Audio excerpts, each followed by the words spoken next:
Good evening. Is it? Hello. Is that Clark Kent, mild-mannered reporter for the Daily Planet? Oh, you saw through my disguise. I did indeed. I believe you are Superman. No, this is a fan shirt. I bought this on the corner. All right. Okay. Fair enough. It's just you then, Statto. Yeah. Oh, How you doing, mate? I'm great. I'm hoping whatever happens tonight, I can sell you all on enthusiasm alone. That's good. That's good because I've been on the red wine tonight, so I'm feeling just a wee bit sleepy. Oh. Yeah. So when I go on and on, you're gonna. It's the wine, really. What's that? That's that raspberry stuff, isn't it? No, this is a coconut pineapple. That's disgusting. Glutton for punishment. What can I say? How is it? Coconut pineapple? Yeah. Well, of course. It's an obvious choice. There's a rum in it. There's carbonation, water, and a little natural flavor stuff. It says a bit of rum I could understand, but there are no calories. I don't really care, but there are no calories. It's true. I keep saying that to myself as I get one larger of them and health larger. drinks. There are no calories. Okay, let's have a wee look. There's already people here in the chat. There's so many people. Let's see who's here. Hang on a minute, I'm going to change. I'm using the wrong mouse here. I'm excited to see them all. Hi, not my drinking. Oh, sorry, guys. Like I said, I've been drinking. Who have we got? We have from Team Dark himself, Lucifer Storm. Hey, Lucifer. Storm? We have Not My Monkey. Michael Not My McCartney? Circus. Hey, Monkey. Pete. Hey, Pete. Pete? All the classics. Indeed. Oh, hello there.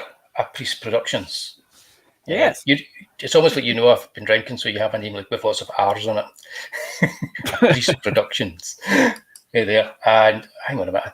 And Michael McCartney himself. Ahoy there, Mr. McCartney. Okay. Right. What are we doing here? We are, of course, here tonight because we're going to be talking about Superman.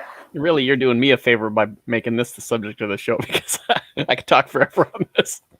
Oh, brilliant. That's good because, like I say, it's like I'm just going to take it easy tonight and let you go for it. I'll add a wee kind of like PowerPoint to the screen. There you go. Yeah. Perfect.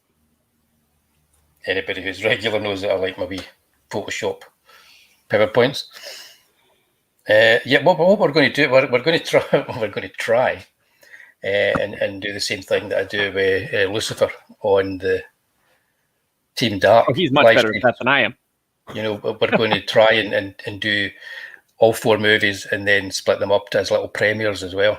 Okay, so we'll see how that goes. It might not work. We're not going to try that hard. I'll be honest with you. But we'll try. But we're going to talk about the Christopher Reeve Superman films. The only big budget Superman films that really matter, if you know what I mean. You don't like George Reeves?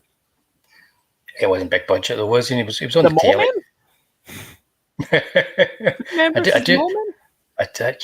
I do quite like Mole Men. That was like a freebie on the DVD, the Blu-ray, isn't it? Mm-hmm. Yeah. I think I've got it with the season 1 of Superman. Yeah, I think I've got. It's weird. I think I've got like 3 copies of that because it came with like season 1 of Superman, and it also came with the DVDs and with the Blu-rays of the movies. Incidentally, my favorite Clark Kent was George Reeves. Really? Oh yeah, because I mean, like he's mild-mannered. Christopher Reeves like knocking stuff over, drawing all kinds of attention to himself. Do you know what I mean? Right enough, yep. You could forget George Reeves was in the room and everybody liked him and they just kind of leave him alone. But when you got like a guy going, oh my gosh, what the heck, setting fires and stuff like that and falling down on himself, everyone's going to be looking at it. Burning down the Daily Planet. Oh gosh. Oh geez, I'm sorry, Lois. Okay. I can. But I like it. It's entertaining. I just think as far as mild mannered goes, a guy that comes in, hi everybody, hello, hi, I'll be over here. What about Kirk Allen? Kirk Allen. Which one was he? Was he not the first one? Well, if you're going radio shows, Bud Collier. We don't do radio. Oh, come on. Because Yeah, I see how anybody can fly on the radio. Yeah, you just did it. Yeah, Kirk Allen was he was the first one, wasn't he? Was he the serial? I think so. I think I remember. He was okay. I don't remember that one so much. I'll have to look it up again. Yeah, because he was also Black Hawk. Mm. Yeah, and I'm not that I've been looking on Wiki reading, but he played General Sam Lane in 1978 Superman the movie. Just all these Supermen, like any incarnation, always has somebody from like the previous one to just kind of show a little wink and a little love. I love it. Yeah. Just notice before we get started here. Priest production. Thanks for joining us. I noticed earlier because the wonderful Ailsa Dark had tweeted out that we were doing this tonight, and she obviously mentioned to me, you're actually working on restoring Superman 4. Some would say making Superman 4 or finished post-production on Superman 4. Process. I'm interested in that. Yeah, so I'm looking forward. I'm going to kind of like find you and follow you and have a wee look at what you're doing there, because that's fascinating. Yeah, excellent. So we look forward to your interjections in the chat when we get to that movie, because we could be here all night on that. I'm excited to talk about it. Yeah, you're more excited. You're more excited than I am. I think I'm more excited than anybody here because I'm coming at it with a new perspective. All right. Are you? Okay. Yeah. Okay. Oh yeah. Hold on your horses. Oh no. I'm not talking about nothing until I get there. I'm just saying. I looked at it differently this time. Hold your horses. We're going to. I need to get a mouse mat. The sound of my mouse moving along is terrible, isn't it? I tell you what I'm going to do.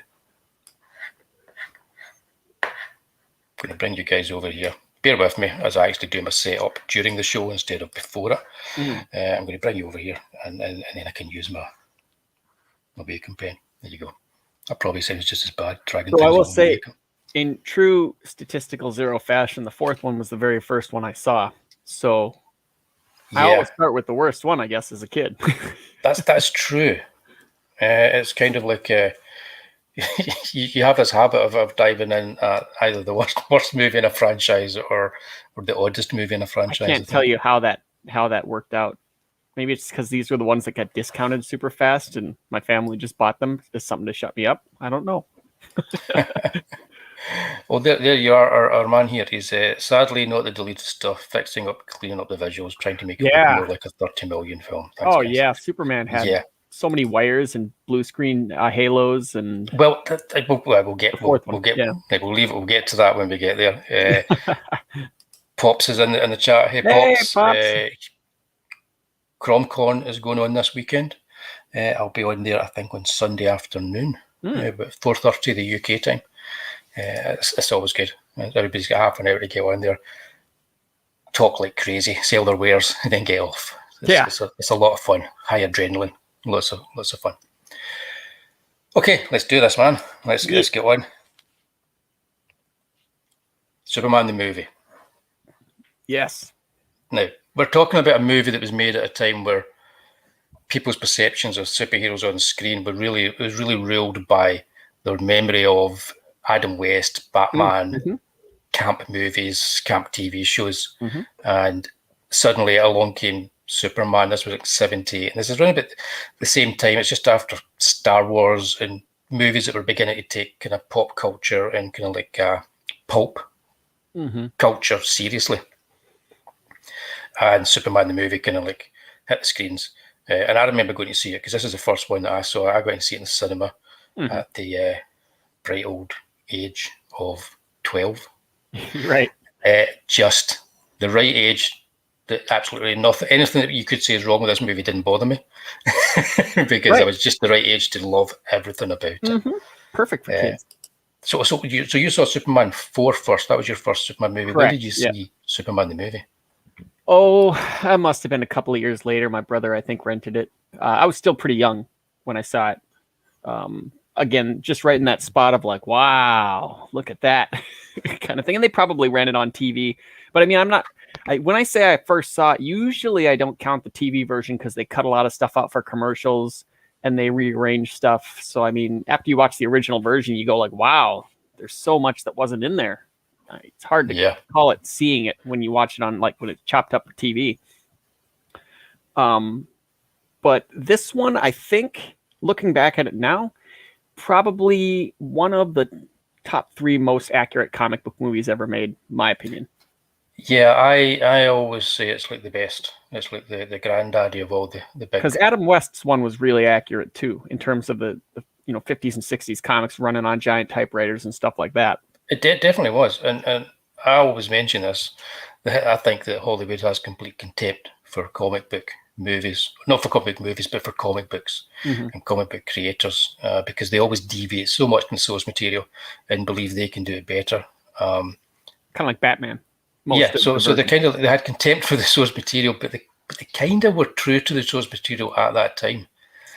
Well, I mean, I think this is a better Superman movie than Batman '89 was a Batman movie, because it kind of like kept that Silver Age stuff in check. I think like the tone of it, Superman smiling, like hello, goodbye, kind of thing. Like you don't see that hardly at all anymore. Yeah, well, it is very much like a version of the Silver Age Superman with a little a little drip of kind of Bronze Age and a wee bit of Golden Age just kind of dripped in there. The whole truth, justice, and American way, I think, is integral to Superman. Well, not lately. No, not lately at all. No, but I think it is, and the filmmakers could be cynical about it if they want. As long as they don't have the character of Superman be cynical about it would still work. Well, I mean, the trouble is, Superman's he's a Midwestern character, like right flyover country, right in the heartland here in America, and that in America, that kind of attitude in the middle of America is still very, very prevalent. Like that's where you're going to find most of the people that are very patriotic. And then on the corner, or on the bookends, the West and East Coast, that's where you get more like city type stuff, more like what do you call it, competitive and jaded, I guess, if you're looking at like just overall tone of population. Cynical, yeah. So and those are the ones that are making this Midwestern character. Yeah, exactly. So it's twisted a little bit. But it's interesting because you're talking about Superman as a Midwestern character. And I think of him that way as well. He's a farm boy. Whereas people generally approach him as he's a visitor from another planet. He's a godlike visitor from another planet. And that's the wrong approach for Superman. No. Or Space Jesus, which I don't agree with either. Space Jesus is roughly the same kind of approach. They make him alien from us, whereas he has to be the most human person in the story. Oh yeah. And they seem to not quite understand that. So you can make a great movie going that route, but it's at the core, it's not really a Superman movie. And what this movie, directed by Richard Donner, gets right is it treats Superman. It tackles both aspects of Superman, the kind of godlike visitor from another planet, and the kind of Midwestern kind of like all-American kid, and it gets it right, and it has a good kind of like balance between them. That's what I believe. Oh yeah. I mean, he's at the end of the day, he's raised and he got all his formative stuff from farmers, so he's a polite, hardworking guy. Indeed. That will help you if he can. Like the type of person in real life that might pull over and help a stranger change a tire on the side of the road when most people will be driving by, kind of thing. That's very much the idea when you're doing something like this. Exactly. Which this movie nailed. Quick hello to Dave. And no, Dave. He wasn't Rob, Dave. He wasn't.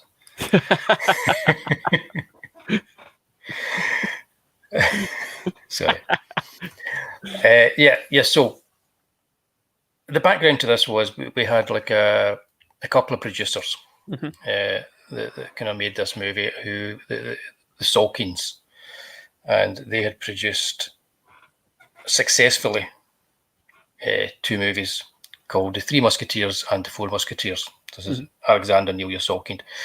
What they did at that time was they made both movies back to back. Highly controversial because they didn't tell the cast that they were doing this, so they thought they would just get paid for making one movie. Right. Turns out it was 2. So 2 terrific fun, swashbuckling movies made by Richard Lester. And they had the same approach when they decided to make Superman. They were kind of like, we will make both movies at the one time. Only people kind of realised they were doing that this time. And they had Richard Donner on board as a director, and they went to Mario Puzo to do the first draft of the screenplay because The Godfather was a huge success and he was the original author of the book, The Godfather. Right. So they used big names like that to get finance and get money and everything together. And that was very much their approach. Big names like Marlon Brando, for instance, is Superman's dad. And even Christopher Reeve wasn't top billed. He was like a newcomer playing Superman. So their approach was like, we put together this package and we get a movie made. And you think, well, that's kind of just going to create something quite anodyne, but it's not at all, because I had Richard Donner in place and he famously came up with the idea of sticking to one word, which was, can you remember what that word was? What do you mean? No, continuity? It was verisimilitude was the word. No. I was hoping you would remember, so I didn't have to say it. Verisimilitude. And he said, we have to stick to that, which is the truth of the character. Stick to what's true for Superman. And that's what they did, pretty much throughout the movie. So we've got Richard Donner to thank for that, I think, for that alone. And now, it was written by Tom Mankiewicz. He was the person that really, regardless of who's down there who's been involved with the screenplay, he was the man that was brought in by Donner. And Tom Mankiewicz has got good credentials, cult credentials for being the scriptwriter of Diamonds Are Forever, Live and Let Die, and The Man with the Golden Gun. Sure. So at least two of my favourite movies here. You can guess which ones Roger Moore's in them. And and he came along and they had what was essentially a very kind of like original sort of like camp approach. Like they were going to do it kind of like Batman, the TV series. That was all the original scripts. And they kind of made sure that that wasn't the case. They treated the character with respect. And what you ended up with was the first serious, inverted commas, serious superhero movie, I believe.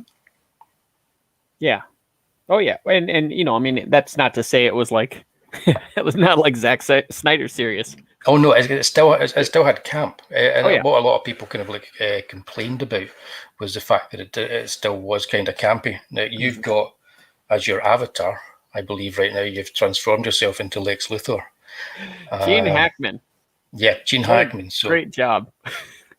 You can see Gene Hackman here, who refused to shave his head to play Lex Luthor. Right. So they came up with this whole kind of conceit of the fact that he just wears wigs throughout the movie. Well, he would. He's a vain dude. Exactly. And I think it's a brilliant idea and it works perfectly for Lex Luthor. Some of the images I've got here. Now, there's things about the movie that, when I watched it recently, there's things about the movie that really do date it and kind of limit it a little bit. One of those things is the love story, which is really well handled between Clark Kent and Lois Lane, although the actual love poem song sequence where they go flying together and she essentially has this poem about what she's thinking, can you read my mind? Yep. That's never really bothered me, but the last time I watched it, it kind of bothered me. It's like all done in narration boxes if it were a comic. Yeah. Exactly, but it still works. Like you say, it still works as a comic book approach to a movie. And I'm sure the next time I watch it, it won't bother me because it's one of those kind of movies. Certain things you kind of like resonate depending on when you watch the film. Oh yeah, it's very much Lois's moment in the movie because I think a lot of people, it kind of grinds the movie to a halt a little bit. That little tiny scene where they're just kind of flying and nobody's really talking or saying anything. It's just kind of 3 minutes of check out what we can do with cranes. Exactly. Yeah. Check this out. Which for the time, again, seeing it years ago, is really impressive. Less impressive today, of course, but really impressive for its time. Oh, absolutely. And they spent a lot of the budget on developing a whole process of making Superman fly. And the tagline was, of course, you'll believe a man can fly. Right. Did you? Did you believe a man could fly, Statto? Sure did when I was a kid. Exactly. So did I. Because the effects put in context at the time are really quite spectacular. And even so, it looks really good today. It does. It still looks good today. Some of the miniature effects, not quite so good, which is a shame because Derek Meddings was involved and he did a lot of really good miniature effects on other movies. See a tiny little puppet zooming around a model city. Yeah, and there was there's a sequence where you've got the avalanche at the dam with all the rocks, which I believe I saw that being used in about half a dozen different TV shows as well.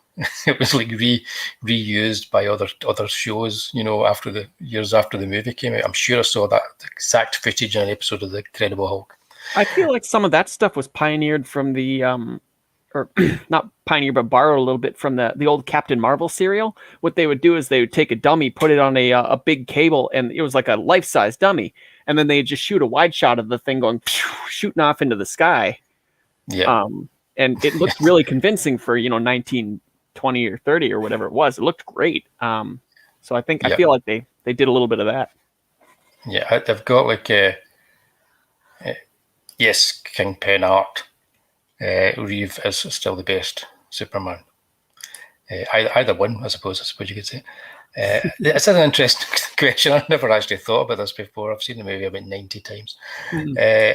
Why does it take him so long to catch the rockets? Because cinematic tension. That's it. There you go. It's suspension of disbelief. Yeah, he hasn't quite realised he can fly as fast as he flies at the end of the movie. This movie doesn't have a big, bad supervillain that he has physical fist fights with. Right. I think it's all the better for it. It does set up the villains. Yeah, it sets up the villains for the next movie, but it doesn't have that. So what it does is it allows them to introduce Superman interacting with humans and doing what Superman always did in the comics in the Golden Age and the Silver Age. Just stop bank robberies and save people. Yeah. Well, they had a lot of those great Clark Kent moments where, like, he knows there's some trouble and he's got to try to get out of it. Like, one of my favorite scenes in the movie was actually the scene where they're getting robbed in the alley. Yeah, that's one of mine as well. Yeah. It's also a very kind of 70s cinema type scene that, it's very kind of like of its time. It's this nice little self-contained character piece that's also kind of like a comedy action piece. Which, the robber was a little silly. Like, yeah, I'll turn over my leaf as soon as I get your wallet. Yeah. Again, that's a wee bit of the camp. Yep, but it worked really well. It does. You could imagine a similar scene in a Richard Donner Lethal Weapon movie. With a slight twist on it, I think. It's Lethal Weapon 3. I could imagine that scene in Lethal. Hang on a minute. What's going on here? It got sillier as it went on forth. I think Dave's been on the Kool-Aid. I think, you know what, if Cavill had a different director that wasn't mega serious, I think he probably would be the best Superman. Yeah, I think so as well. But he hasn't cares. He's went back to the 30s and he's read tons of stuff up to then, and he kind of pieced all the best parts together for his performance. So, he's a big fan of the Reeves movies as well. He is perfect casting. He looks the part. He can act the part. He just unfortunately has not been given a Superman movie to be Superman in. Right. Others may disagree. Well, it's possible. Yeah. But that's the thing. There's so many versions, of cinematic versions of Superman. I think, 6, 8 of them, counting the cartoons? I think when you make a movie about a character and you're too embarrassed to say the character's name, that kind of says all you need to know. For me. Yeah. He's Hope Man now. Indeed, Hope Man. No, don't get me started. But yeah, so returning to Superman the movie. The thing that kind of stuck out for me watching it this time, and I watched the original cinematic cut because I like to just see it as I remember it. Okay. There's so many different cuts. You've got the extended cut, you've got the TV cut, all the different cuts. I always like to go back to the original cinematic cut. Yeah, I've got the expanded one myself. Yeah, but what stands out for me is that without John Williams, this might not work half as well as it does. Star Wars score's terrific, but I think his best score and his best kind of like theme is the Superman score and the Superman theme. Yeah, it might be Indiana Jones. I think might be up there for a contender. It could very well be. Yeah. But this one's. It's one of his more memorable. Absolutely, for sure. Well, everybody knows it. Yeah, indeed. It's an interesting thought. Imagine Van Damme's Superman I think the emoji says it all there, Pete. Lex Luthor has done his last scheme. I'm going to go get him. Super damn. Van Damme is the best actor to never play Superman. Yeah, well, okay, we'll do that. As much as I would enjoy that, I think Steven Seagal Superman might be the one I'd want to see. Well, he did snap somebody's neck recently, so that's it, because they're a lot closer with the Aikido. My goodness. So we have. Sorry, carry on. Oh, go ahead. Yeah, I was going to say we have like a really good cast in this movie. I think all the parts are really, because they're very kind of broad and they don't have much to do, a lot of the parts, but they're so perfectly cast that you go with Valerie Perrine, for instance, as the kind of like the gangster mole kind of character for Lex Luthor, and Ned Beatty is like the kind of the very kind of like Batman camp approach with his kind of like comedy character as well. Yep. Not much Jimmy Olsen. Struck, and Jimmy Olsen too. Yeah, just of course, Mark Millar. Yeah. Yeah, I think it's like perfectly cast, and you've got Jackie Cooper as Perry White. I nearly said Perry Mason there as Perry White. I don't think. It does. There's been lots of good casting for these characters subsequently and things, but I think this is just like the perfect Superman cast. Oh, you think so? I think I liked one of the few things Lois and Clark really got right was Lane Smith casted as Perry White, screaming at people left and right. Yeah, I liked him too. Yeah, I've got to admit, I liked him too. I wish they would have let him say Great Caesar's Ghost, but the writer just refused, so that was kind of sad. Yeah, that was a troubled show after the first season, I think. Oh, yeah. to say the least. Yeah, but yeah. Ned is great. It's totally underrated, isn't it? It's tough to say a lot. I mean, when you're looking at it, and I watched a bunch of these again with a very objective eye. I had to take out any love that I had for him and just look at this with a very technical standpoint. And it is tough to say when you're looking at it from when it was made a lot bad about this movie. Yeah, it was a game changer in a lot of ways. And I don't think that the '89 Batman would be nearly what it was if it weren't for this movie. I as much as I loved Star Wars when I saw it as a kid, and I always say this, I liked Superman was my Star Wars because I'd read the comics. I'd read a collection of like the comics from the 30s all the way through the 70s, and this Superman kind of resonated with me because I was reading Silver Age stuff and Golden Age stuff all at the same time. And I would make excuses for things that maybe seemed a bit odd. So when the conclusion of the movie turns back time by rotating the Earth backwards on its axis. Yeah. Now I always just assumed as a kid that's just a visual representation of time travel. Oh, you think so? Yeah, I just assumed that, and for years I just thought that's just a visual representation of time travel. That's the way they decided to visually represent it on screen. Well, now we can say he hit the Speed Force. Exactly. Now we can say stuff like that. But then Tom Mankiewicz actually says he rotates the Earth backwards on its axis. Slams everybody against the opposite wall at 10 million miles an hour. Yeah, I'm like, no, that doesn't work, mate. No, so my 12-year-old brain had worked out. That's just like in the comics when he flies through the time tunnel to go and visit the Legion of Superheroes. You absolutely can't look at this with a real world eye. You just exactly. I think you've got to have that 12, 13-year-old, 8-year-old even approach. And that's a Silver Age thing too. I mean, they used to do that kind of thing all the time. Kryptonite would change him into something different for 6 pages for a quick story, and then it just wore off.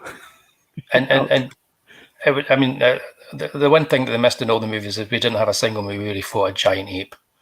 Right. Well, I mean, this is at a time when they didn't really feel. I mean, like, since it's make-believe, you don't need real-world science to explain it. You just don't. No, you don't.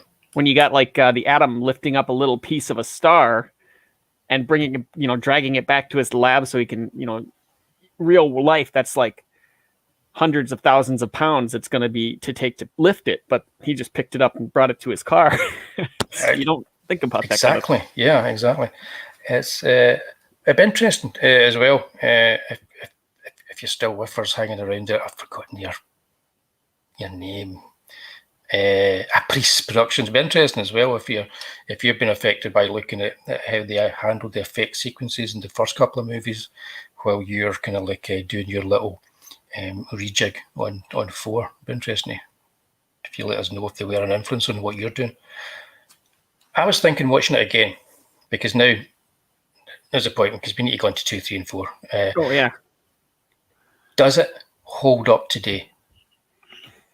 I think for the most part, I'd say about 80-90% of it does. There are a couple of things that you go like, now that could be done better, or that's just kind of archaic looking, but otherwise, yeah.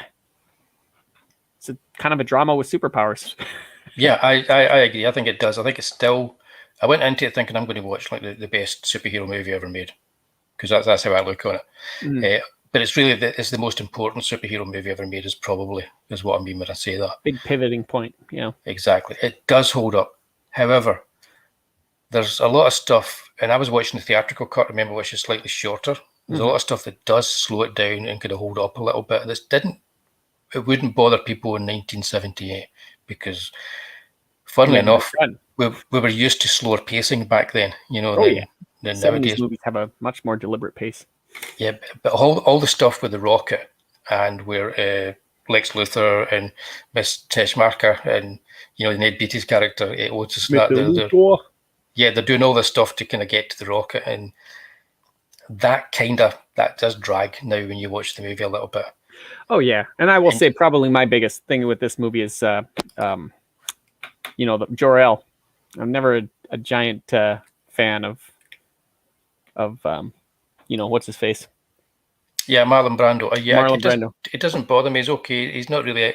He's just kind of there. He's felt in the movie, but to be honest, when they replace him in 2, it didn't bother me. Right. Okay. Didn't bother me at all. But we'll get to that in a second. Here we go. Yeah. So Superman the movie, the most important superhero movie ever made, I think, and it still stands up to the test of time. Mm-hmm. If anybody in the chat hasn't watched it, at least 5 times, stop watching us. Go and watch Superman the movie. And the beautiful thing is, it's so readily, and you can buy it like super cheap in like collections that pretty much get all 4 Reeve movies together. You can get collections now that are super cheap that will give you all 4 of Reeve's movies: Supergirl, Superman and the Mole Men, and the Fleischer cartoons, which are all brilliant. You can get all that stuff in like really cheap sets these days. You can get all 4 of these movies in a collection over there for what, £8? Yeah, thereabouts. Yeah, I had to sell a lung in order to buy them when they first came out. But yeah, there's about £8 now. Yep. Not bad. So that's it. Yeah. So Superman the movie. Anything just to finish off with Superman the movie? Covered all the main bases for this kind of show. I'll honestly say I think I prefer the expanded edition, because they had this one scene where he walks through this hallway on his way to Luthor. I like that scene as well. I know that was a great addition. But I remember having the bubblegum cards, and you had images from that scene, but they weren't in the movie. Mm-hmm. Yeah. Yeah, it's a solid recommendation for me as far as me too. Historical, if anything. Yeah. Forget the Snyder cut of anything. You just want the original Richard Donner Superman the movie. Now, Superman the movie wasn't smooth as far as the behind the scenes went. Oh no. Because Richard Donner did not get on well with the Salkinds. And so when they were filming Superman the movie, they brought in Richard Lester, who they owed money to Richard Lester because of the what they did, when they were making the 3 and 4 Musketeers. But whatever, I think they owed him or whatever. So they brought him in and gave him a job as a kind of like a producer on Superman the movie, and he was there as a kind of like in between the Salkinds and between Richard Donner. Yep. And poor old Richard Lester was like stuck in the middle. It was, however, Richard Lester's idea to have the Turn Back the World ending, because they didn't have an ending for Superman the movie. I like to think every time they reboot a franchise, this happens. Yeah, I would hope so. That's a visual like reboot. Yeah, so they didn't have an ending. So Richard Lester said, "Well, you've got an ending to your second part. That would work perfectly for this." And so they ended up doing that. So his thinking was they ended up with one complete movie, rather than actually thinking too much about the continuation and how they're going to end the second one. And that kind of put him in a position, because with the second one, he was, of course, going to be the director. So let's move on to talk about that. And yeah, bubblegum cars, you can almost smell. You talk about bubblegum cars, you can always smell them. Oh, yeah. Oh, fantastic.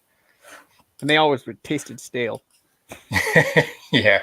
You're supposed to eat the bubblegum, though, not the card. Oh, shoot. Really? Yeah. Right, Superman 2. Right, okay. Where we get into it. This is where we get into. This is where things get heated, guys. It's an HP picture. That was a previous. We'd seen Richard Donner already with Marlon Brando. There he is, down there. How happy they are. Little do they know. And there's Richard Lester. So, Superman 2. Oh, right, okay. The images are up here. I've chosen them mostly of Zod and his two sidekicks from the planet Krypton, set up in the opening sequence of Superman the movie, and then not mentioned for the whole of that film. Right. Leaving anybody who hadn't read a Superman comic just wondering what the hell that was all about. But it was about setting up the sequel, Superman 2, where they were going to be the big bads. Right. When did you see Superman 2? What were your first thoughts on Superman 2, Statto? Say Superman 2 must have been the last of the 4 movies that I saw. I was a teenager, I think, and I saw the Lester cut first, obviously, because Donner cut hadn't come out. Oh, I can't even remember when the Donner cut came out. In the grand scheme of things, it wasn't a long time ago. Maybe no, but it was well after Superman 4, though. So it was, Oh, absolutely, yep. So, I liked it. It was when you're younger, you kind of tend to go with the story. You don't really think about plot holes, and you don't think about wait a minute, he just off that guy. Like, you just have fun with the action and the fun and the roller coaster rides. Yeah, I'll be honest with you. The only thing I have against this movie is did he just kill somebody? And I have that problem with Superman in movies, but there was a wee clip that we cut out that showed that he didn't kill them. So right. It's in the deleted scenes. Yeah, of course, right where it should be. Yeah, but this movie has an entire sequence where he battles against 3 supervillains in Metropolis, which for the time is there'd never been anything like that attempted on screen. And I think that was the big focal point of this movie. People were like, wow, Superman's fighting super baddies. Beyond that, it was more based around the comedic stuff, because Richard Lester's a comedy director. Right. I'm going to let you do the talking here. So how do you feel about the difference in tone between this and Superman the movie? Not even touching the Donner cut. We'll leave that for a bit. The tone between this and Superman the movie. It's a little jarring. You know what I mean? Like going from a superpowered drama, something that I kind of feel like more would have been almost at home in Marvel at the time. Soap opera with some superpowers in it. Yep. To something that was a little bit more kind of like Otis's music. You know what I mean? Got you. That's Otis's music in the first movie. Yep. Yep. So you get these things, and it does everything that a good sequel should do, right? Or that a sequel. I'm more the mind of you just keep it the same and give it a different situation, not try to top anything. Yep. Because he's got so many villains and different things that he can do. You don't need to go bigger. But this movie got bigger because that's Hollywood convention. You got to go bigger. You got to top yourself. You do one villain, next movie you got to do 2 or 3 villains, which clearly they do here. Just like Batman Returns when they had to double down on that. But I have a problem with the ending of this. Okay. He throws the fruit roll up. stuff like that. I felt that that's was a little, the magic S. The magic S. yeah, the magic. Well, I'd pronounce S a little bit differently. I'd put an A on there, but okay, yeah. It introduces new powers or things. And there's for the Superman. odd hologram thing when they're shooting beams from their hands, and it just kind of felt like either Lester, whoever wrote the script, didn't quite understand. It was just like, well, what if this happened? What if I could see the writer's room right now? What if we had them shooting like energy blasts from their hands, right? Can they do that? They can now, So, and then they're just blinking on and off, and we don't know what's real and what's not. And it didn't make a lot of sense as a Superman fan or as a movie fan, because this was so out of left field. I think they were just trying to give the audience something fantastic they hadn't seen before, sort of a shock and awe kind of thing, where they just go like, "Whoa, what was that?" You familiar with the term? Maybe I just made it up. Theater shock, where you enlighten me. You watch a movie and you're just like, wow, oh, the big sounds and the explosion stuff. You come out and you're like, wow, that was so good. Oh my gosh, I can't believe I got to see that. And then about 15, 20 minutes later, when it all wears off, you go, wait a minute. Hold on a second. Wait, now he did this? That wasn't good. It was horrible. What did I just watch? Because I mean, there is that kind of adrenaline that goes with seeing a movie in the theater. Yeah, I understand that. Yeah, and then you get out and you're like, that was great. And then you think about it. You just stop to think for a little bit, maybe after like an after movie meal or something, and you're chewing on what's going on and everything that's happening. You start to go, wait a minute.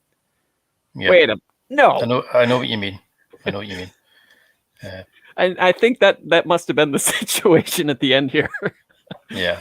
No, my monkey's mentioned how he remembers the film shows at the time, the review shows showing clips that were always the Eiffel Tower and the Niagara Falls scenes, which, funnily enough, were pure Lester scenes. They were not in the original kind of like Donner footage, because he'd made about 70-80% of the movie filmed previously for, the direction of both movies at the same time, sort of thing.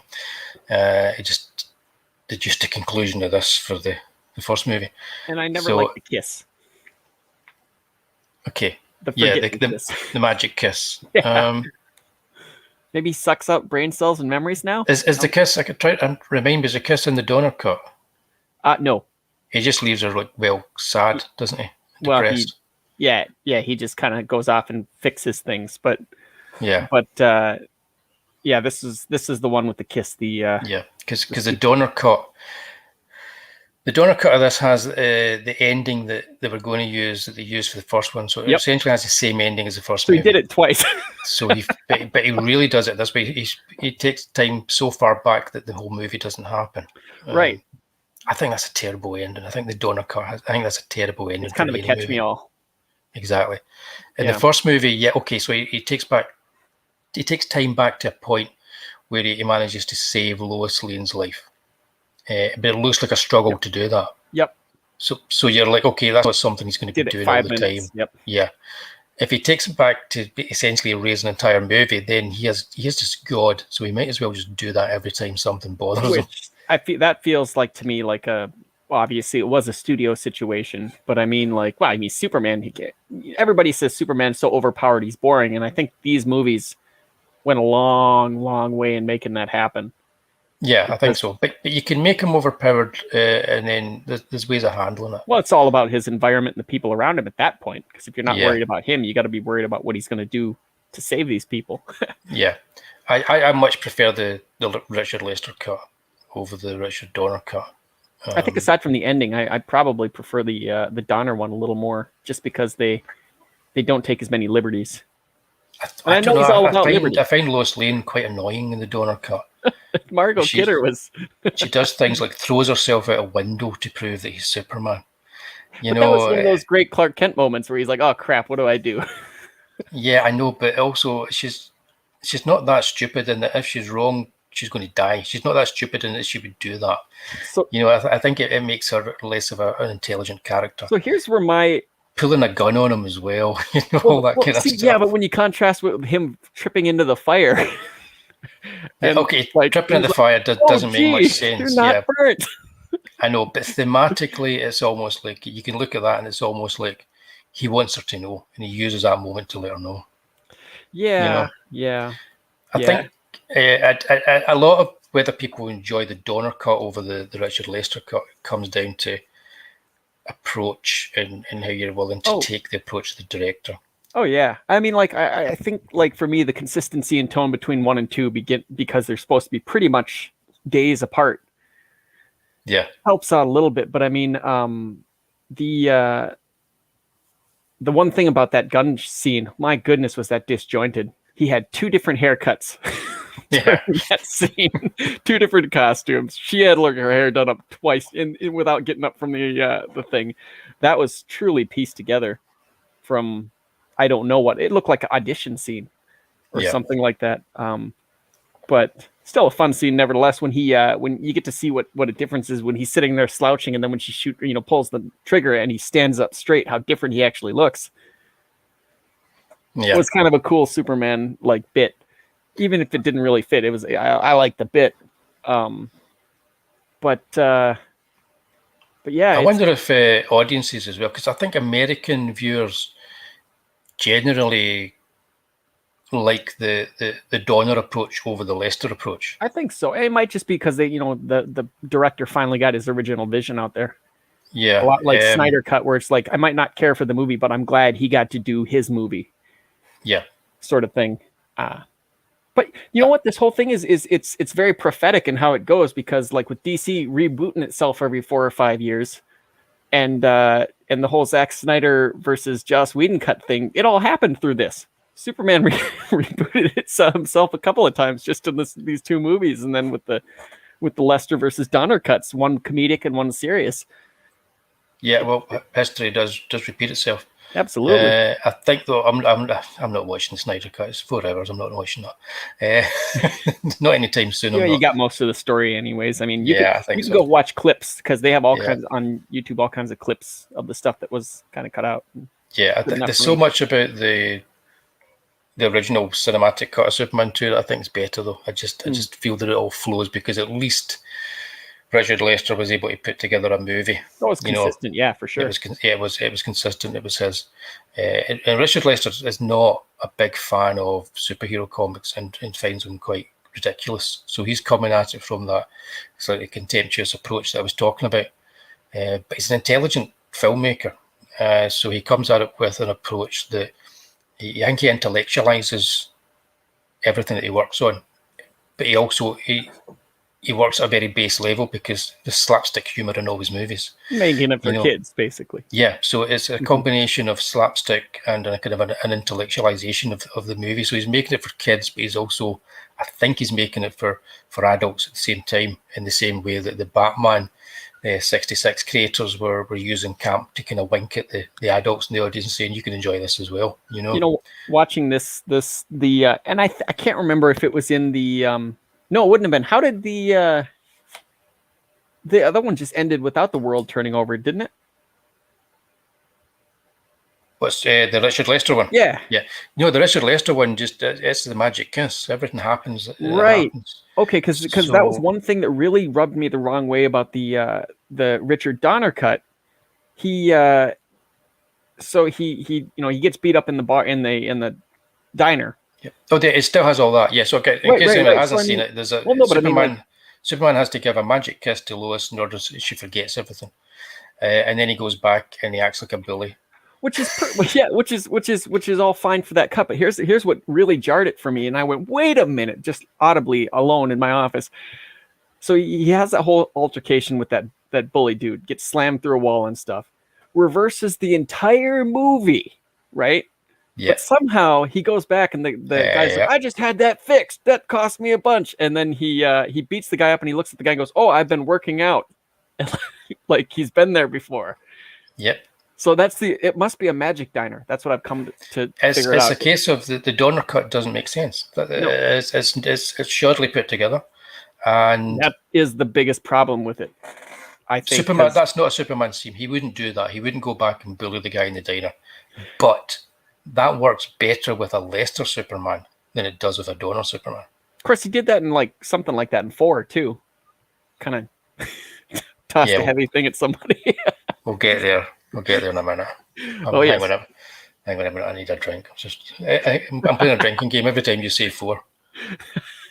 You're going to get smashed tonight. I'm halfway there, man. So, if you guys haven't watched the Superman 2 in years, watch it again, because it pays dividends to watch it again. It's a highly influential film in much the same way as the first one was, but in different ways. It also strangely reminds me a lot of like the Bond sequels. It's got that kind of vibe where it's almost like it's decided what it is, but what it is maybe isn't quite what the source material demands. They're adapting it for what works on screen. Exactly, and that, but it's still entertaining. So yeah, I got a copy of the original one. Well, I don't know if you can answer this because you've only been watching the Donner cut recently. Well, I went and watched the clips of the differences. Like here are the differences between the two. So I mean, I kind of brushed myself up on it a little bit. Does it stand up to the test of time? And is it worth watching now? I think the original one might stand up a touch more, apart from like kind of the silly ending fight.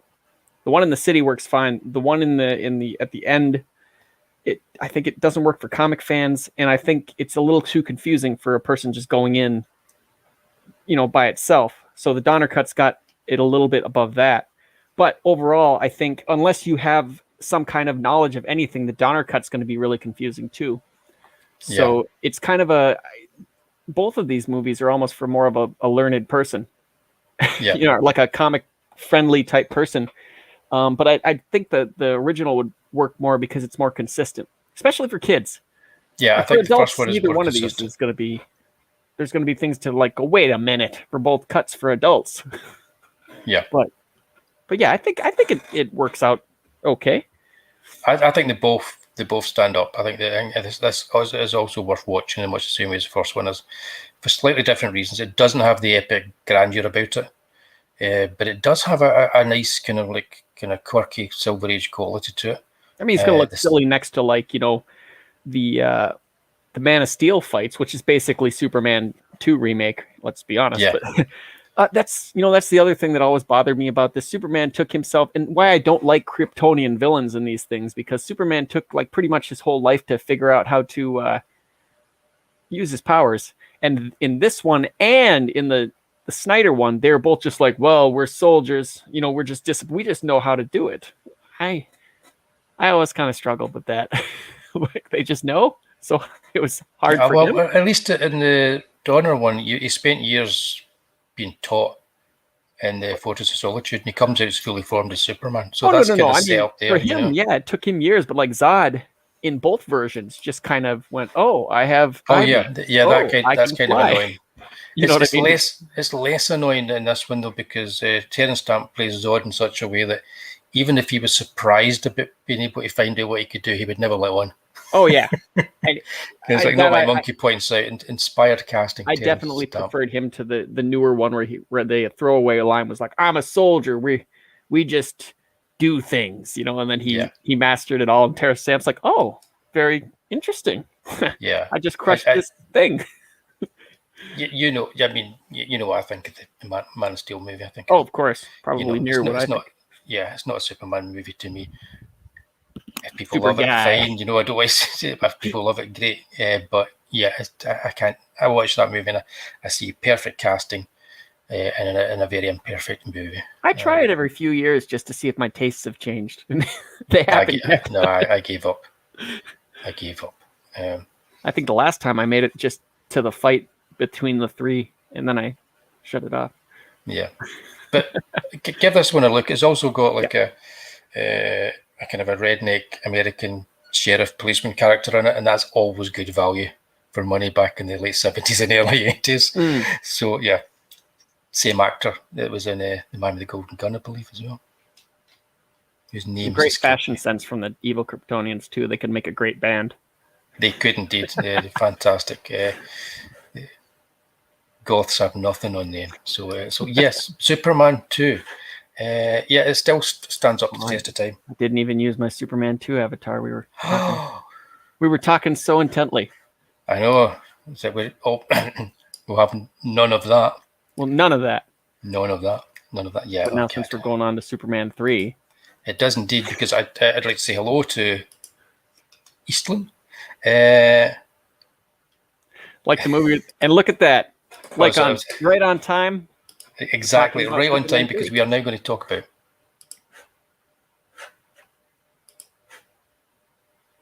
Superman 3. The silliest of all of them. The silliest of all Superman movies. I believe the most interesting of all Superman movies. This is the Temple of Doom of this. You've got a thing about the Temple of Doom. No, it's true, but I mean, like, you think about, like, Raiders. Wait a minute. Got to big you up, man. Oh, yes. There you go. There's an avatar for you guys.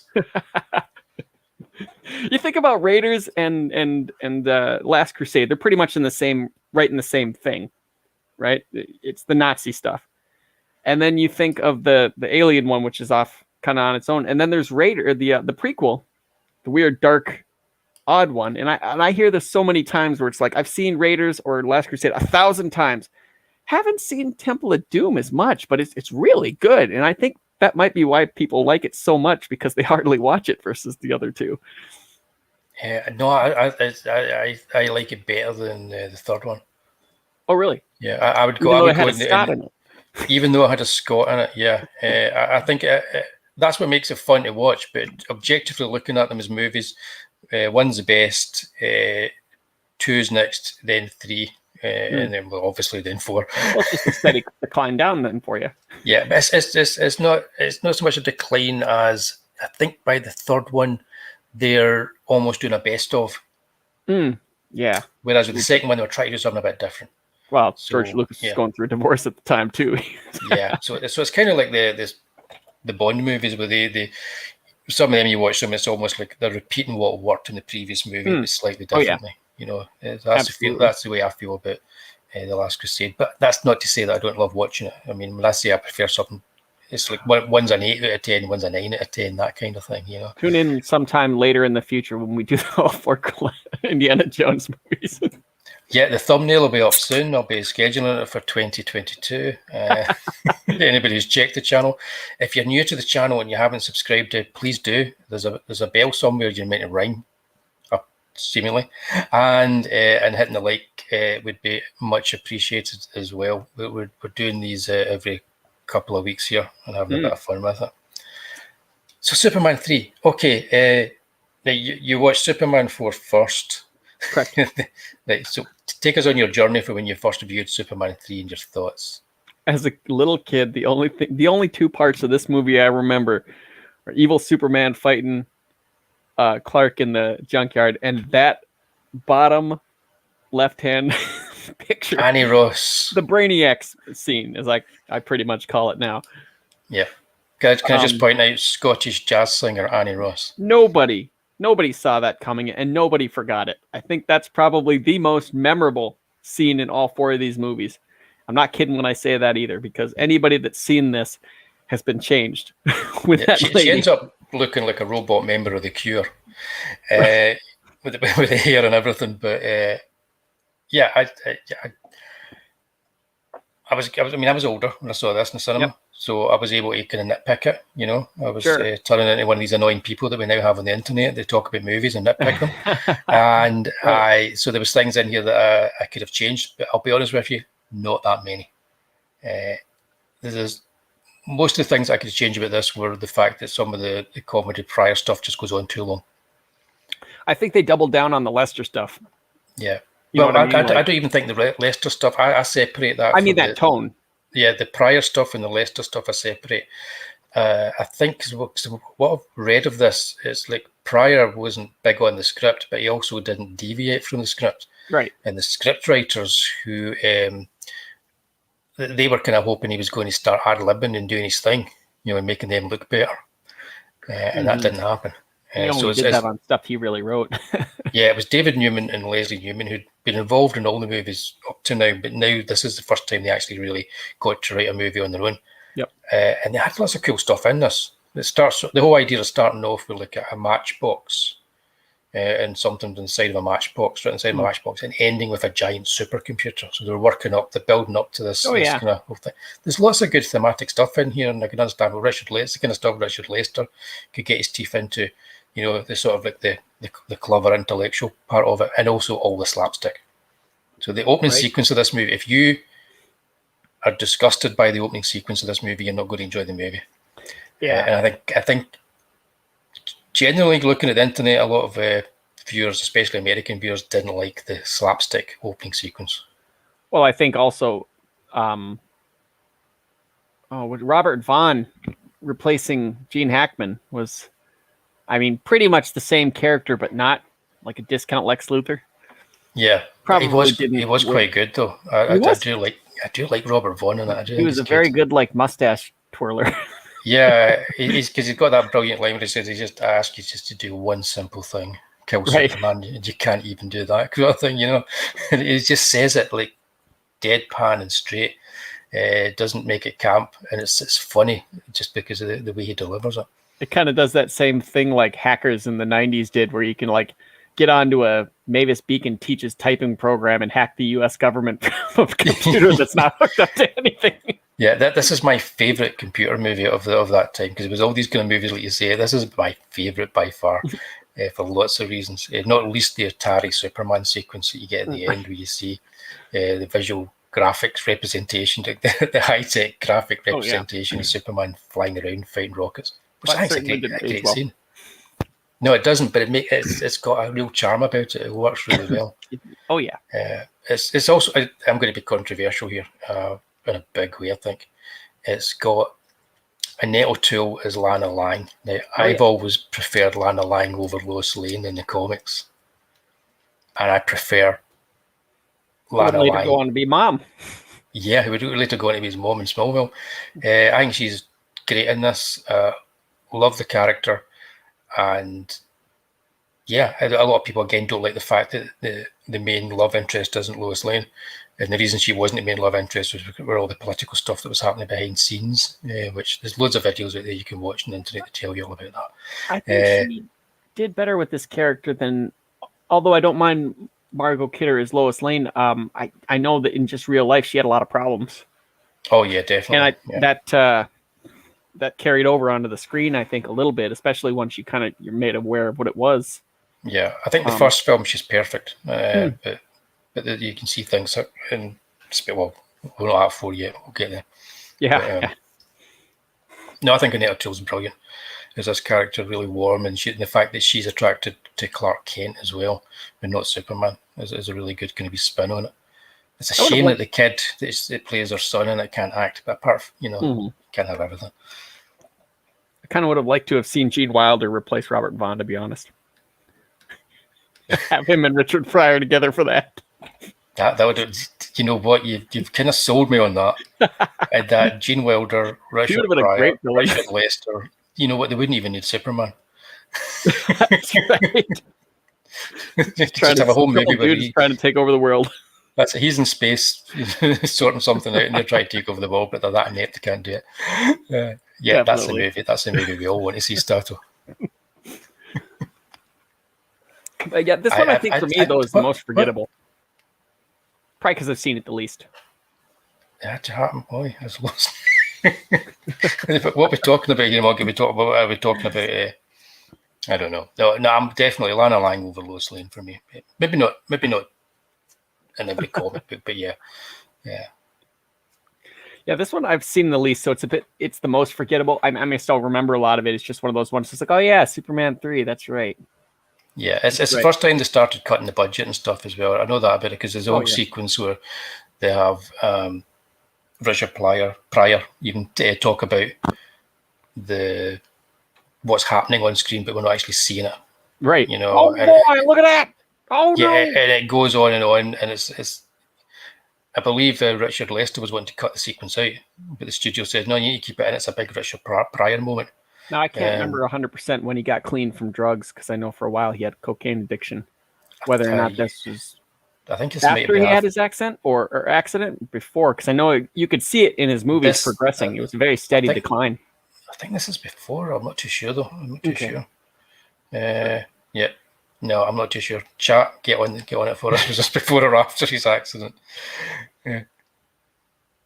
But yeah, you go. That's it. This is like we've made the perfect postmodern comedy Superman movie that they never made.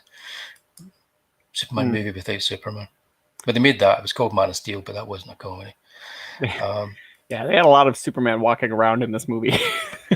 Yeah.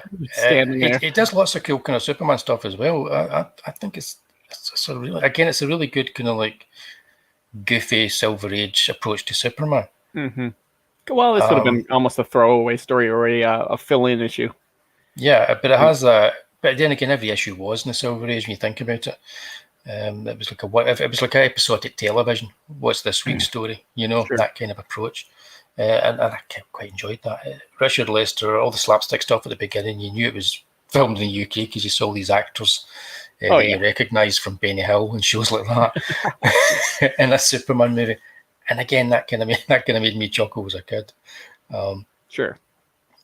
Yeah, I don't know. I could understand some people hate it, but I believe that if they were the people that hate it, if they were forced to sit down and read like a showcase of Superman stories for Silver Age, they would come away not hating it.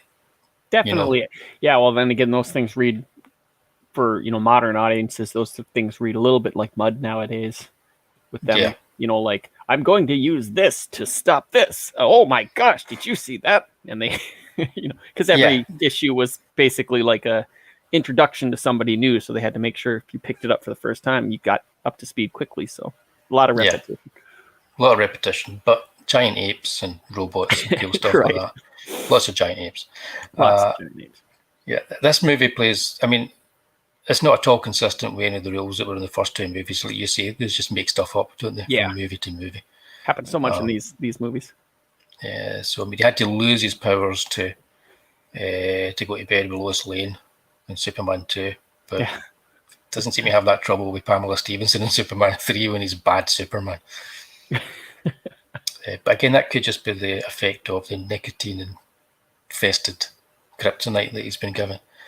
Because what they do is they give him kryptonite that they've created, but there's a missing ingredient, so they put in nicotine, and that's what makes him bad, turns him evil. Well, it's basically, that's a very Silver Age thing where they use different colors to do different stuff. The red kryptonite, where it would just have a random effect on the story. It was a perfect catch-all. That's just a perfect weave. Later on it turned him evil. I think Smallville decided it made him evil, but at the beginning it was just like, oh, today he's a merman. Oh, now he's got a head of an ant. Oh, now he's got a lion. Stuff like that. That's always been my favorite. They actually brought out a toy of the Lionhead Superman. Oh, I know. It was a DC Direct back when it was going. God, I didn't even see that at the time, or I would have had it. I would have been mine. Right. I think it came with an ant head on it too. Oh, even better. It's switchable. Yeah, but this is Superman. It's championed by the likes of Edgar Wright. He likes this movie, and it's very much pure Richard Lester. I love Richard Lester movies, so even the bad ones, and he has made bad ones and good ones. This is kind of like, people would call it a guilty pleasure. It's not a guilty pleasure to me. I just think it's one of the best Superman movies ever made. So you're going to say it holds up? Yeah. So let's see. Do you think this film still holds up, or did it ever hold up? It's the most subjective. You know what I mean? Like for little kids, absolutely. For adults, it might be a little silly, especially if you hate Adam West Batman style stuff. There's a lot of that kind of thing in here. But for me, I had a fine time watching it. But then again, there's a little nostalgia dipped in there, so it's really hard. But to the average person, I really don't. But for people that like kind of fun, silly movies, oh yeah. Yeah, I say it's like as a Richard Pryor movie. It's not a good Richard Pryor movie. He's is a kind of slightly wonky Superman movie. It's almost like the movie has been given red kryptonite. Then I kind of really appreciate it. When here we go, yeah, exactly. They had actually got the effects in this movie. I think are great all round. They totally mastered the flying technique all the way through this. That whole Grand Canyon sequence, I love that, and I love the way they intercut it with the Atari visual effects as well. I love the old supercomputer at the end. I love the way that he uses his brain to defeat it, and it calls back to a previous moment in the movie. It's a well-structured movie that just has longers that maybe should have been snipped. I think that's where all the money went for the special effects, because they didn't really have a villain aside from the robot scene. They didn't really have a villain to sink any money into. very much like a TV show, ran like a TV show, I imagine. Like we have a lot of talking scenes, a lot of interesting character bits, and then we'll take the bulk of this money and put it with these 2 scenes in the movie and really wow people. Yeah, but they did have the Leaning Tower of Pizza and George Chisholm, right? Trombone playing comedy legend George Chisholm with a broom. So that alone is enough for me to recommend that you all watch Superman 3 and give it another fun. go. It is fun. Don't take it seriously. Indeed, do not take it seriously. Richard Lester didn't, so neither should we. Absolutely. Right. I'm going to have a swig. Hang on a second. I'm going to need this, guys. Oh, don't be so dang dramatic. Now, I'm guessing, I think with a pre-production in the chat, we'll know a lot more about this movie than we know. I'm still traumatized from the first time. You didn't even finish it. First time that I saw it. Oh, okay. Hold on your hats, chat. Here we go. Now we're looking at Superman 4. Quest for Peace. The quest for more money. Do you like the fact that I dropped in the Canon chaps down the corner there? Well, oh, that's funny. How happy do they look? It's their fault. It's their fault. I like the fact that they must have been promoting King Solomon's Mines or something when they had that photograph taken. Or was it Firestarter with Chuck Norris? That was wasn't it? That was a crazy movie. Menahem Golan and Yoram Globus. We will do a show on those guys in the future. Yeah, says it all, monkey. But no, there are positives. I'm gonna try really hard. I'm not gonna make fun of this movie. Ooh, you like? You are. Let me answer this question: are you Nuclear Man or Nuclear Man? Oh, nuclear man for sure. Nuclear Man. Now I'm gonna try really hard not to ridicule this movie because it's really low hanging fruit. That's a good. Superman 4: The Quest for Redemption. Yeah, I think that's what's annoying about this movie. There's moments in this movie where you know they had a script that worked, and then they do things and you kind of you're like, even if they had the budget, you're kind of like, what were you doing? I know maybe it shouldn't have been made, but I mean, it's a miracle this thing got released.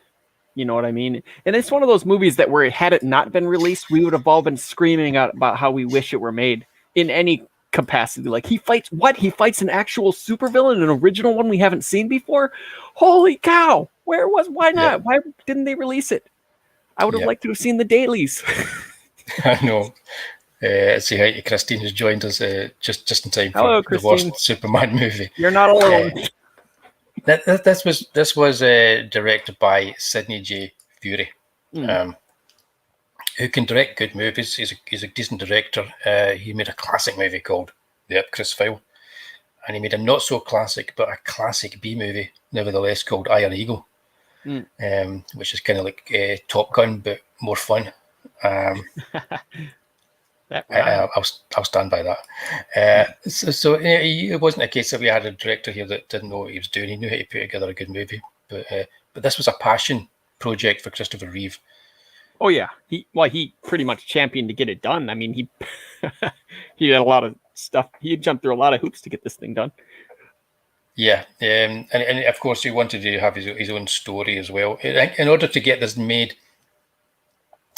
Part of the deal, because it was Golden Globus that were making it for Canon Movies, not known for quality big budget cinema, and one of the reasons that he got on board with him was they funded the making of, I think it was Street Smart. It was a movie that he'd been trying to get made for years, and so they funded that movie getting made, and so he was on board with this. But he had control over this as far as like what the story was going to be, and again bringing verisimilitude, or so he thought, back to the Superman brand. And he wanted to do this kind of like anti-nuclear weapon, anti-war type story. So here's my question for you. If you ignore the other three being made, right? Cut them out of your... Do a world spinny thing so that they're gone. Yeah, hang on. This is the only... I'll just take a drink. Oh, just Throw the glass. Keep the bottle. Now, okay, right, here we go. Okay, so this is the only Superman movie that got made, right? Yes. Maybe it was done by Albert Pian. I don't know. Okay. I wish it was done by Albert Pian. Do you think that would change your outlook into it wasn't great, but at least we got a Superman movie? Kind of like Captain America. Okay. No. However, as Priest Production pointed out, with the Quest for Redemption, if they hadn't had their budget slashed, if they hadn't had about an hour or so cut out of the movie, they may have been able to put something together that if it was the first one you'd seen, it could have worked that way. But as it stands and what they filmed, no. Not at all. Because I looked at this thing on a completely technical level. There was no like watching it for enjoyment because I mean, yeah, it's a slog to get through. But tell you what, the first 10 minutes or so, you're kind of into it. Well, you can tell when the money ran out. Yeah, 10 minutes in. I think it was. I think it might have been like I don't know, was it 10 minutes and 38 seconds? I think that's what I counted up to, and then they ran out of money. The rest of the movie was like paper mache. I feel like that scene, or that if you look at like the Superman 2 poster where he's flying toward the camera, like some of those scenes almost look like they just took that as a cardboard cutout and like swung it through, you know, like and like rocked it back and forth a little bit to make it look like he was moving. Yeah. I mean, that's so hard to do because you know that I love trashy movies. Sure. So this must break your heart. This one did. It kind of did because when I saw it in the cinema, it did kind of break my heart. I was like, I couldn't believe what they'd done. And this is a pre-internet as well, so you didn't really know what was going to hit you. Right. And it was kind of like being hit by a brick wrapped up in a brick. Okay, so here's what I'm going to attempt to do. I'm going to try to find some little bit of diamond in this coal dust. Okay, any of those images there help you? So here's the thing that I liked. I liked they tried to do something different, right? Like they tried to create a new villain that wasn't Kryptonian, had some superpowers. However, it didn't really make sense given that, you know, he's all sun based, he's all solar based, and they throw a solar bad guy at him. That should make him stronger. I know. Hello there to World Comics Review. You're back to the old VHS shop for this one. But I do like the fact that they gave it a shot. I've been wishing that they would do something like this. As a matter of fact, this movie goes into my bucket with the Howling sequels as something that could get remade and not be a bad movie. I think. You got to cut out stuff like the Build-O-Vision that he had. And stuff like that. But I mean, like taking an original character, original bad guy that's got some sort of like a power, like Metallo would be a good one. But I mean, you know, if we're just going with a new character, not in the comics, I wish they would have given him just like actual claws versus those big stick-on fingernails. No, hang on. But I give him points for really trying to do something that had nothing to do with Krypton. Even Gene Wilder, I mean, not Gene Wilder, of course, Gene Hackman, absolutely didn't care, but he did a good job. Gene Wilder played Nuclear Man. Yeah, that'd be great. But I mean, you know, obviously it was a contract obligation. Obviously he didn't care, but he's still Gene Hackman. He still did a good job. Yeah.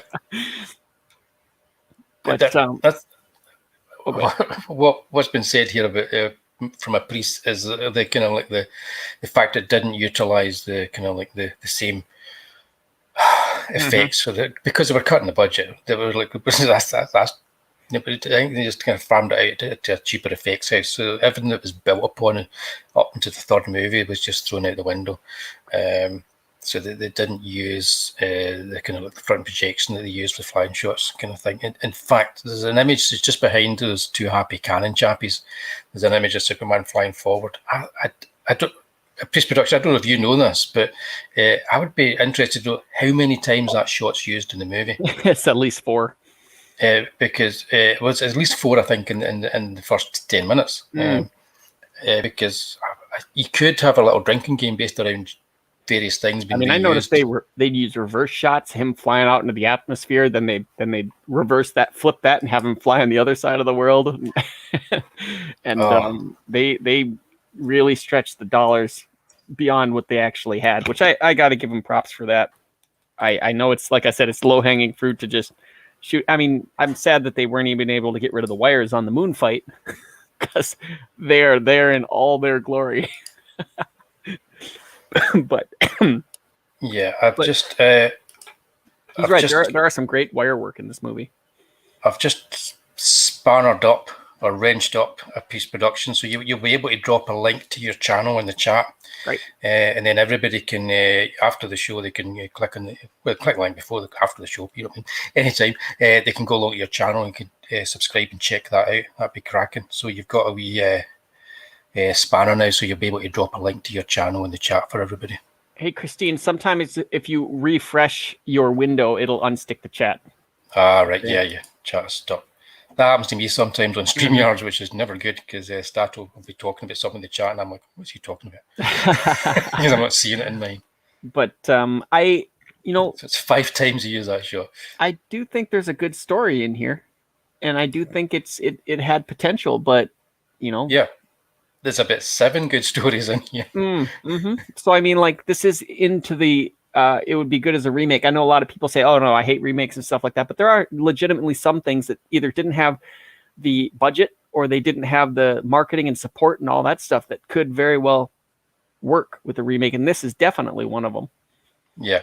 I mean, there's oh dear, there's the stuff here. There's when it first starts, there's some good stuff. There's some kind of well-written dialogue, good character stuff. Yep. Even with the introduction of Lex Luthor, although it's very camp, with kind of like what's his name, John Cryer is his nephew. That is still is still on, it's on point for the character. Oh yeah, still very Silver Agey. There's a whole sequence with essentially they say we do the whole sequence where he takes Lois flying, and they do that whole scene again, but they do it for about $15. I like how he just chucked her and said bye. and then he doesn't. If they would do the magic kiss, so it never happened again. It's almost like see, that's when he screws up. He either rewinds the world or magic kisses his way out of it. I'm not cool with that. It's a bit of a dick, I know. But it's almost like we have to do a best of as well. We have to throw these things in because, again, I'm talking about the Bond movies. It's like we need to have a car chase here. We need to have this. Yeah. And unfortunately, Margot Kidder doesn't seem to be at her best in here. Or acting is hardly used even, and then maybe kind of off as well. Yeah. But I haven't seen all the deleted footage and stuff. So I believe there's tons of stuff. The Bizarro stuff in there. Well, the Bizarro stuff. Okay, that's interesting. We'll talk about the Bizarro stuff. Sorry, these guys with the guns are creeping me out. I'm going to come out of there for a second. Of course, it was filmed in Milton Keynes in England. Mm-hmm. I'll bring that back up again. You can see just above the cheerful chaps' heads there, you see Superman and Mark McClure's Lois Lane in Milton Keynes, and they just stick an American fire hydrant down to make it look like America. Right. And the idea was that they were going to use matte paintings and stuff to put in the skyscrapers, but they never did. So it just looks like a shopping centre in England. Right. Kind of sad. Yeah. It's a student film at this point. But anyways, you were saying Superman developing his telekinetic ring door availability. Yeah, he's something else in this movie. There's a scene where he's fighting. There's things in this movie that, I'll be honest with you, this is as far as I got, and I had to turn it off. I was trying to watch it again today, and at some point I'll get to the point. I think if I can get, when we get there with the effects that a Priest Productions doing, I'm really curious to see that. But there's a scene where they've just been flying around with the Statue of Liberty and doing all kinds of hijinks. Oh, I laughed out loud during that scene. Yeah, and then rolled up and scratched him on the neck. He rolls up, scratched him on the neck, and then he kicks him like a football kick, and he goes flying through the sky away from the Statue of Liberty. And then they have a shot of his cape falling down onto the the torch of the Statue of Liberty. Oh, no, he scratched him, and then he went, ow, ow, and then he set it back down. And no, then but he kicks him out far away. Yeah. After he set it down, he scratches him, and then he kicks him into the sky, and somehow his cape manages to come all the way back and just gently fall onto the Statue of Liberty. It would have made it more complete if they would have used a Wilhelm scream and or a Goofy. Yahoo! They could have done it old school, like the old George Reeves ones, just have an animated Superman getting kicked through the air. Oh yeah, that would have worked. It's kind of weird having Gene Hackman's voice like dubbed over Nuclear Man.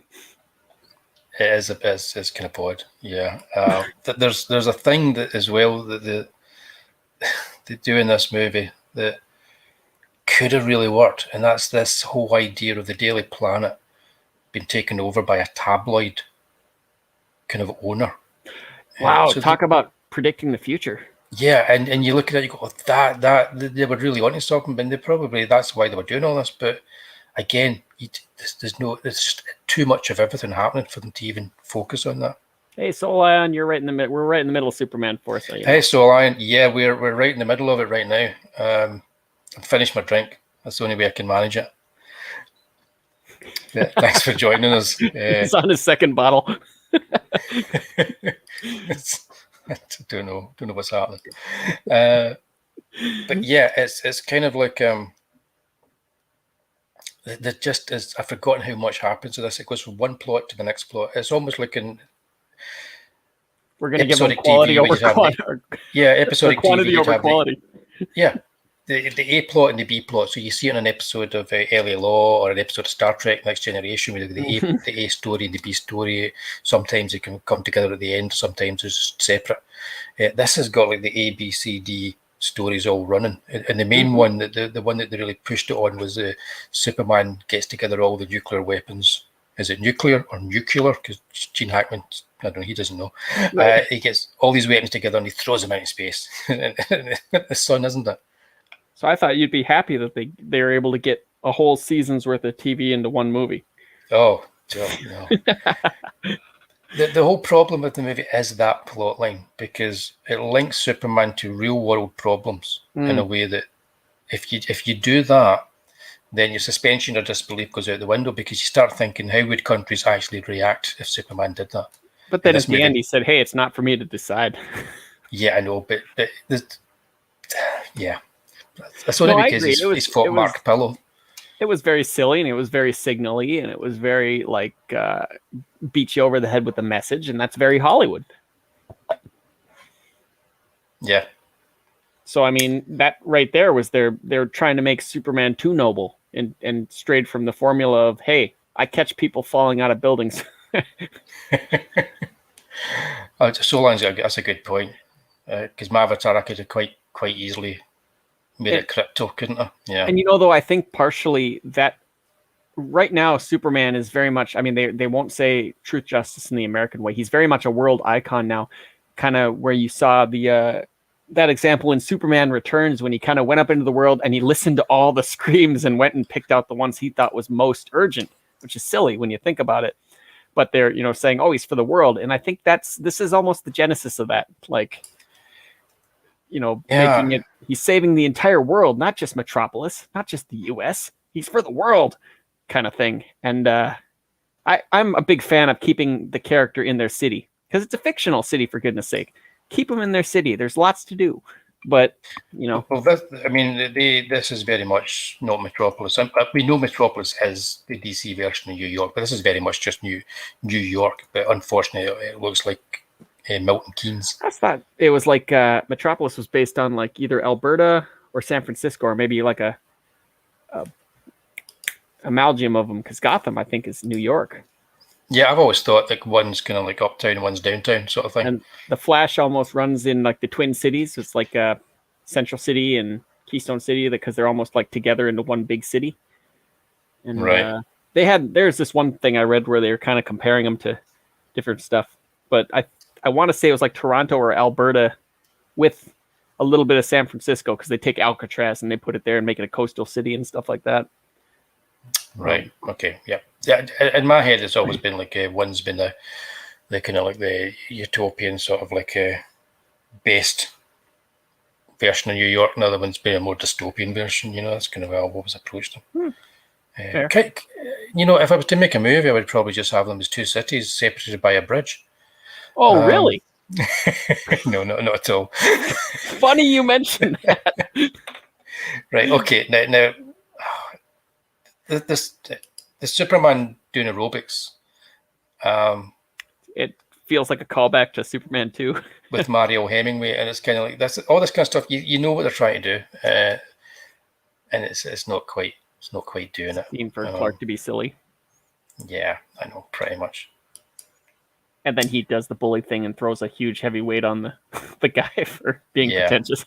Now, before I ask the question about standing up, I'm going to ask this. Well, it's a question I think you actually asked me before, as to whether, can you remember what the question was to do with this and the Man of Steel? Which one? Do you prefer a while ago, Man of Steel? Yeah, you asked me if I prefer this as a Superman movie. You're not so sure now anymore, are you? Well, do I prefer this as a Superman movie or Man of Steel? Mm-hmm. And without thinking about it, I said, well, yeah, I prefer Superman 4 over Man of Steel as a Superman movie. Mm-hmm. And I have to say, even though I can't make it past half an hour, I still prefer this as a Superman movie to Man of Steel. You haven't tried to rewatch Man of Steel. You might only make 15 minutes of that. I might make 15 minutes of it, exactly. Because there's a cynicism at the centre of Man of Steel, which isn't at the centre of this movie. Right. Cynicism runs all the way through this movie, but that's coming from canon, I really liked how when he was beaten down on the moon, he got up and took a minute to adjust the flag. Yeah. And then he flew out. Which he would do, Right. Whereas Snyder's would rip the flag off and try and thrust it into the nuclear man's eyeball. Yeah. Choke it down his throat. Exactly. So they're just different movies for different times. I did kind of like the idea of the fact that if he didn't have any sun whatsoever, he was dead in the water. That was an interesting kind of weakness. Yeah. And then he tried to fix it. I'll just keep him on the dark side of the moon, as a prison. Oh, yep. No, the sun rose. Yeah. They tried. They really tried. That's interesting because I had noticed that I've never actually read the Superman 4 movie comic. No, I haven't either. I kind of want to. I think it's got a Jerry Ordway cover. I don't know if he did the artwork because the adaptation he did the Batman '89 is terrific. They brought him back. I don't know where the story was. I want to say it's like a newer kind of a newer situation, like from one of the newer comics, but they brought him into the books for just a second. Oh, right. I shall share this in a second, guys. It's kind of like what could have been. He's got the claws, like I was saying. It looks like Ivan Reis art. Yeah. But, see, that doesn't look so bad. I got to take the Superman cape away. I kind of prefer Mark Pillow, though, to be honest. If the movie was okay, there would be nothing wrong with it. But this looks like a proper comic book villain. It does. It looks like a proper comic book villain. So, I give him points for that. I do. Yeah. Okay. There was an entire sequence where, because we're not going to leave this movie, we're back to it again. There was an entire sequence where, because Gene Hackman gets a strand of Superman's hair and he uses the DNA this is, Jurassic Park, eat your heart out, to create his own kind of like super villain. Yep. And the first attempt doesn't really produce what he's after. So it's kind of like their version of a bizarro Superman. Yep. And I have seen some of the clips of that. Right. Have you? Oh yes, where he almost sounds like he sounds like an idiot. He almost sounds like Otis. Yeah, well, it's truly awful. It looks like Red Dwarf. I held out hope for these sequences because the character of essentially the idiotic nuclear man, as opposed to the clever one, is played by Clive Mantle. Mm-hmm. Right, so Clive Mantle was Little John in Robin of Sherwood, which is like one of my favourite kind of versions of the telling of Robin Hood. Sure. And so he's been loads of things in the UK. And so I was like, oh, he must surely play a more kind of like scary, physically imposing supervillain. And no, not at all. It's so depressing to watch. This is absolutely one of those things, like when we talked about way back in the day with the Curse of the Werewolf, where they had some of that footage, of him like growling and screaming and holding what would be his mom in the movie. And you look at that as a stock photo and you're like, wow, that looks amazing. Little do you know that there's nothing like that in the movie. Yeah. And Christine's thinking logically here. Don't do that. Yeah. No, you don't. You'll never get a job in Hollywood doing that, Christine. Yeah, that's what I said in the beginning. Like, it doesn't make any sense to throw a solar enemy at a guy that's powered by solar energy. I know. But I know. But it's thematically an anti-nuclear weapon message of the movie, right? And I think they were trying to go with that, but it's once again kind of people that don't really understand the character that they're shooting, like those basic rules. For you guys in the chat, this is what Wullie was talking about. Oh, I don't know. Okay, I'll finish my drink. There we go. Yeah, that's the character. That's the first version of Nuclear Man that they cut out of the movie. Go to this before he gets it right. That's him when he get it right. Whoops! I don't know what's going on there. Quick before we get taken off of YouTube. Oh, but I'm glad they cut that out. I'll be honest. After seeing Robin of Sherwood, we'll need to do a whole. Have you ever seen Robin of Sherwood, Statto? No, and I've seen a lot of Robin Hood. I haven't seen that one. Right. Okay. After we've done the next 24 shows, we've got scheduled up. My wife loves Robin Hood. Yeah, Robin of Sherwood is great. Oh, but Christine Venner says Robin Hood Men in Tights is better. Or maybe she's talking like the actual Kevin Costner movie. No, I think she just likes what's his name? Carrie Ellis? Yeah, I think so. I think that's who doesn't? Yeah, great. Right. Okay. So here's the question. There's two questions. Oh. One, does it still stand up? Two, did it ever stand up? It doesn't stand up. And I think the only way it would stand up is, like I said, if you catch like a kid at like 4 or 5 years old, the kind that will watch old Thundercat shows, or they'll watch the new like Bean Mouth Flash animation style cartoons and get the same amount of enjoyment out of them. I think this would still work out for little kids, because you're still seeing like people beating each other up and stuff like that. But anybody that gets any understanding of any kind of story, I think is going to see too many things wrong. And there's just so much more out there that like looks great. I think if you're like 10 years old and you saw it on VHS or you saw it on TV or that, there's tons of stuff that you're going to have fun with. And it's a lot like those Godzilla movies, the ones that went like really, really kiddie. Pretty much. I think all the kind of goofy stuff that makes us go, what are they doing to a 10-year-old is just going to be like, wow. And I think this falls into that category very much. It's a kids movie at the end of the day. Real kids movie. Like it does. I'm just kind of like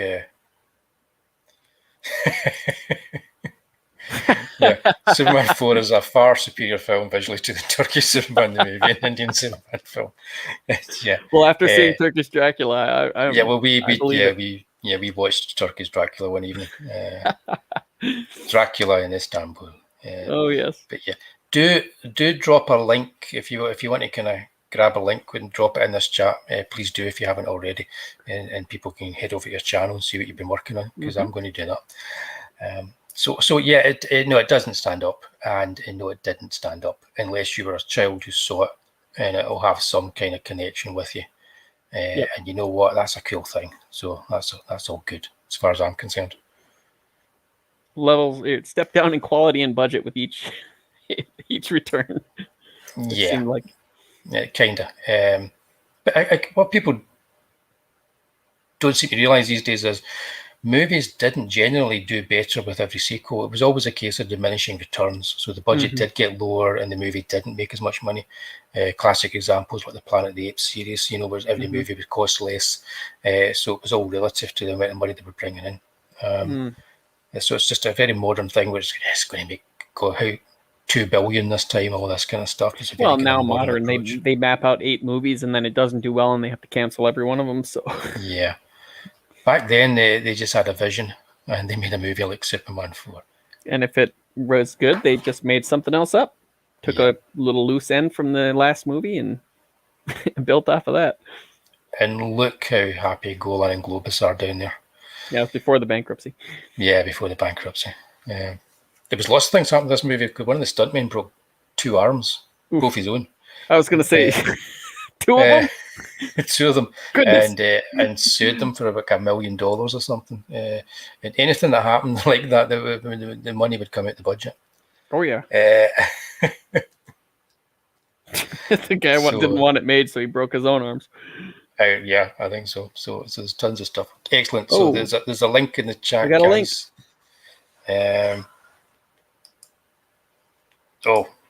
I need to go onto the old thing, don't I now? Well, yeah. Talking Statto. You know what I'm like? I can't type and talk at the same time. Let's watch this. Ooh. Movie time. Getting there. This is about the first time we watch something that we don't automatically get a copyright claim put against us for watching. Well, give it a wait. Unless, well, you never know. Actually, we might. Right, okay. How do I do this again? I wish I hadn't downed that drink now. Yeah, see? You're running a show. Now I'm running a show. Well, that's not right, is it? Well, actually, that is right. Don't worry, guys. I know exactly what I'm doing. It's almost like muscle memory. All part of the show. Time for your question, World Comics Review. No, I haven't seen the Sleepy Hollow direct-to-TV sequel. I mean, I know of the show, but no, I didn't know there was a sequel. Right. Okay. This is the Superman 4 London subway scene comparison before and after. This is the kind of like the fan edit that Priest Productions working on in his own time. So let's have a look. Yeah. Full screen for myself. Here we go.